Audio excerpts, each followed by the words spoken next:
Hello, I'm Greta Tita Gita Mayor. Thank you so much for subscribing this channel. Please don't forget to like, comment, share, so that others will also be equipped about their potentials and purpose. If you are new, click the subscribe and notification bell so that you will be notified whenever I will upload a new video. In this channel, you will receive wisdom for living. We are now on day 281. The enemy of others' opinions. Our text is found in John 2:24 to 25. But Jesus would not entrust himself to them, for he knew all men. He did not need men's testimony about men, for he knew what was in a man. So, dito sinasabi na si Jesus ay hindi niya kailangan yung testimony ng ibang tao to prove what he has, what he possesses, who he is. Dahil alam niya kung ano daw yung nasa loob ng tao, nasa isipan ng bawat isa sa atin.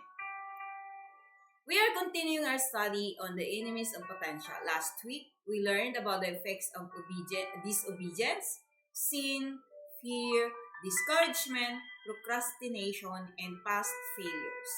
So yan yung yan yung mga enemies ng potential na pwedeng hindi mo ma-release ang iyong potential dahil sa mga actions, sa pag-disobey or dahil sa kasalanan o dahil sa takot, dahil sa discouragement, dahil sa ugali na, saka na, yan. And then, or dahil sa sinasabi natin dito na past failures, dahil nakaraan ay nag-fail ka, so hindi mo na gagawin ulit. And this time is another enemy of potential. Ito yung tinatawag na the opinions of others. So, yun yung kanina yung ating text na si Jesus Christ, di niya kailangan ng testimony ng ibang tao dahil alam niya kung anong mayroon at nasa loob ng isang tao. So, most of us have had the experience of sharing a great idea with friends only to have them tell us 50 reasons why it won't work. Forsaking dreams because others belittle them or say we are crazy for trying them waste potentials. Satan uses those closest to us, whose opinions we value to get to our potential. So mostly, most of us, ganun tayo, di ba? Mayroon tayong friends and we always long for the affirmation of others, kung ano sasabihin ng iba, yung tinatawag na man-pleaser. So kapag tayo, ang ating ugali ay ganun, man-pleaser, then, mahirapan natin na i-release yung potential na mayroon tayo at kung na-share natin sa iba yung ating dream or yung ating vision, there's a lot of people that will question you, lalo na kung kilala ka nila, alam nila yung kakayahan, kaya mong gawin yun, ganun talaga yun. Sobra ka naman, ang grabe, ang laki mo, sino ka ba? Parang sikat, sino ka ba na may galing, sino ka ba na may pera, parang ganun minsan. No, hindi man sila nagsasalita, pero minsan sa isipan nila ganun, na sino ka? Ayan, so because of the wrong mindset about ourselves, about who we are. So be careful na hindi ka magpapa-apekto or magpapa-control sa opinion ng ibang tao. Yung kagaya ng tinatawag natin na man-pleaser. Because Satan uses those closest to us, whose opinions we value, to get our potential. So yung mga taong pinagkakatiwalaan natin, alam natin na kilala tayo, hindi naman nila masukat or alam kung ano pang mayroong potential within us.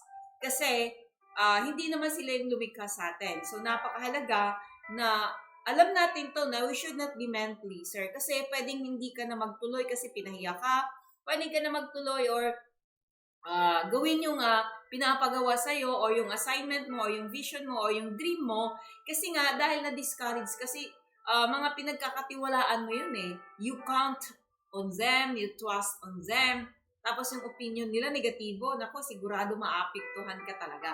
Kaya dito sabi niya, isa sa mga enemies na kung saan pwede kang mahadlangan at hindi mo matupad, mailabas ang iyong potential, mailabas ang iyong maximum potential ay yung opinion ng ibang tao. So be careful na hindi tayo mahadlangan or maapektuhan sa mga sinasabi ng ibang tao. Never trust what they told you na kung saan para mailabas mo yung potential mo. No human being can be trusted to defend your potential. Ayan, you alone are responsible. by refusing to allow the disparaging comments of others to discourage you, by removing yourself from their influence when your vision becomes threatened, and by clinging to God's commandments and directions, you can unleash the totality of God's power within you. So ito yung gawin mo. Sabi niya rito, hindi ka dapat magtitiwala lang sa kanilang sinasabi. Ikaw ay responsable. You have your own decision. At sabi niya rito, by refusing, hindi mo pinapahintulutan na hadlangan ka dun sa mga comments ng ibang tao. Tapos, sabi niya rito, to discourage you by removing yourself from their influence. Okay, so una-una, refuse mo yung, na-i-allow yung kanilang disparaging comments para ma-discourage ka. I-remove mo yung sarili mo sa influensya ng ibang tao or someone that will influence you na hindi matuloy ang iyong vision, then you cling to God's commandments. Kung ano yung direction ni God sa'yo para may unleash mo yung full potential power within you. Ayan.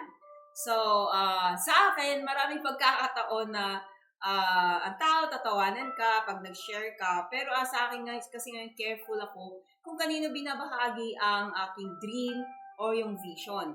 So, be careful, di ba? Mga nakaraang video nakapag-share din ako na ang mga tao na sa palibot natin ay hindi nila alam kung ano meron tayo because only God has the full knowledge about what we can do, what we're going to do, what we were born to do. So, hindi natin hayaan yun na maka-apekto sa akin. Kaya sa akin dati, ang mga tao na hindi naniwala. So, nakadevelop ako ng low self-esteem.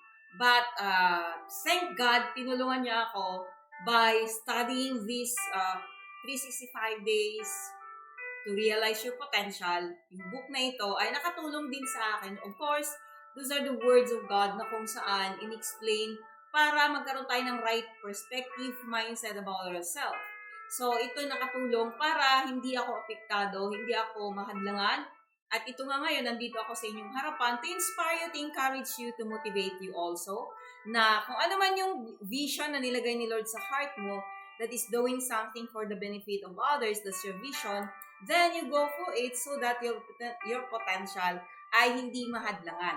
So Jesus demonstrated the importance of this regarding the opinions of others when he went to Jerusalem one Passover, and the crowds believed in him because of the miracles he performed. Jesus would not entrust himself to them, for he knew all men.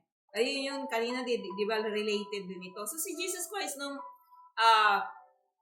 siya ay papunta sa Jerusalem para sa Passover, di ba yung mga tao ay pinuri siya, pero kung makikita mo pagkatapos na hindi siya, sila rin yung mga taong sumigaw na crucify him. So, pinakita niya dito na hindi yun yung gintungtungan niya or binasihan niya na sinasabi ng mga tao, but what God has given to him, the Father has given him, what the Father has told him, yun yung lagi niyang sinasabi, na I will do just what my Father is doing. Ayun, yun sinasabi ni Jesus Christ. So, ganun din dapat yung ating attitude.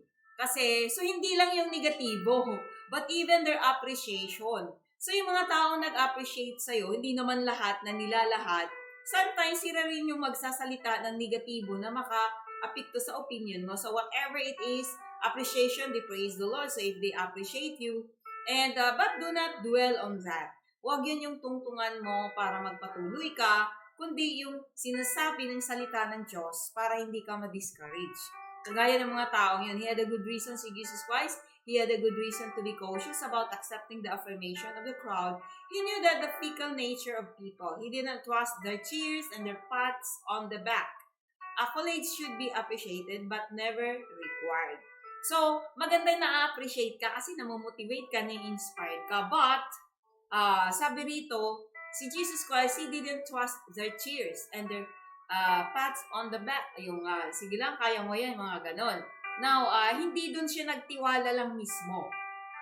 Although maganda yon, masarap sa pakiramdam, but do not dwell on that. Kasi si Jesus Christ, hindi siya doon nag-trust yung mga cheers ng mga tao. Because the events of the week preceding his death confirmed the wisdom of his decision. One day, the people in Jerusalem received him with great joy and hailed him as the Messiah. Several days later, they clamored for his death. Ayun yung sinasabi ko kanina.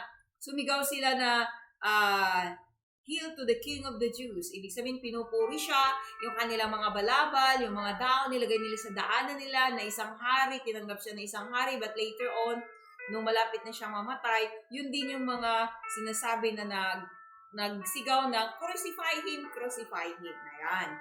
So, kaya be careful, yung mga tao laging nag-appreciate. Pero hindi naman lahat. There are people who really appreciate you honestly. But those people, mararamdaman mo rin, sila rin yung magsasalita ng negatibo sa'yo. There are people like that, but not all.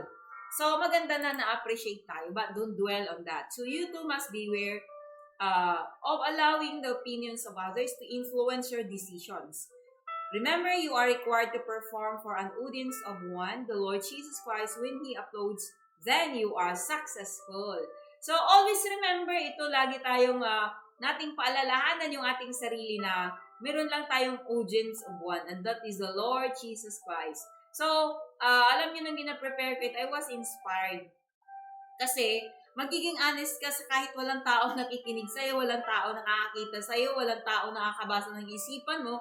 Careful ka sa naisip mo, sa action mo, sa reaction mo, or sa respond mo. Kasi nga, mayroon kang isang audience, and that is Jesus Christ. So, when I am uploading or I am teaching this or I'm doing this, so meron akong audience na nakatingin sa akin paano ako mag-prepare, paano ako nag-study, or even in my school, yung may mga hindi maintindihan or minsan yung mga napipressure ka. So meron kang audience any time of the day. May audience ka lagi na nakatingin sa'yo. Always remember. And sabi rito, you must be beware. Ayan, beware. So mag-ingat ka na hindi ka na-influensyahan sa opinion ng ibang tao tungkol sa'yo na hindi naman ayon sa sinasabi ng salita ng Diyos. Or their appreciation na wag ka dapat doon mag-dwell. Paano kung yung nag-appreciate sa'yo, later on, hindi ka nyo na-appreciate or negatibo ang sinabi sa'yo, di apektado ka. Kaya kailangan ay hindi mo dapat pinagkakatiwalaan yon na opinion kung saan ay pwedeng maging hadlang para hindi ka makapagpatuloy. So sabi rito, ang ganda isipin mo lagi, lagay mo tayo sa isip mo, ito ang aking gina-practice na I have only one audience and that is the Lord Jesus Christ. So habang nag-record ako nito, alam ko nakatingin siya, yun yung iniisip ko. At sabi niya rito, when He uploads you, appreciate you, it means you are successful. Siyempre, natuwa ang Lord sa'yo at kapag ngumiti siya sa'yo, nako, napakasarap ang pakiramdam when God appreciates you. Get your encouragement and promotion from God. Tap into the heavenly realm and receive the confirmation of your plans from Him because His opinion is the only one that counts. So, maliban na siya lang yung ating audience, yung kanyang opinion lang ang that counts. Ayun. Paano kung yung opinion ng ibang tao ay kapareho ng opinion of Jesus Christ? Well, that's good. Very good. That's will inspire you. But always remember, isipin mo na isa lang audience mo, pangalawa, only one opinion that counts. And that is the opinion of our Creator. The opinions of others can destroy your potential if you permit them to touch your dreams and visions. To maximize your life, you must declare independence from the opinions of others. So yun yung way, yun yung paraan para hindi tayo maapektuhan, may influence sa opinion ng ibang tao. Although masaya tayo pag ina-appreciate, that's good. Kailangan din natin yon. But we don't trust on that appreciation. Always remember, we have one audience, only one opinion that counts, as the opinion of Jesus Christ. At pangatlo, declare independence from the opinions of others. So masaya ka, mag-thank you ka when other people appreciate you, but don't allow those appreciation naapektuhan ka na pwedeng lumaki yung ulo mo or doon ka magtiwala. Kasi kapag ka negatibo, nako, grabe, matindi, makaapekto rin sa'yo yun. So, very careful. We have only one audience and only one opinion that counts and declare independence from others. So, from others' opinions. So, kapag yun ang ginagawa mo, just leave a comment below. Thanks for watching. God bless.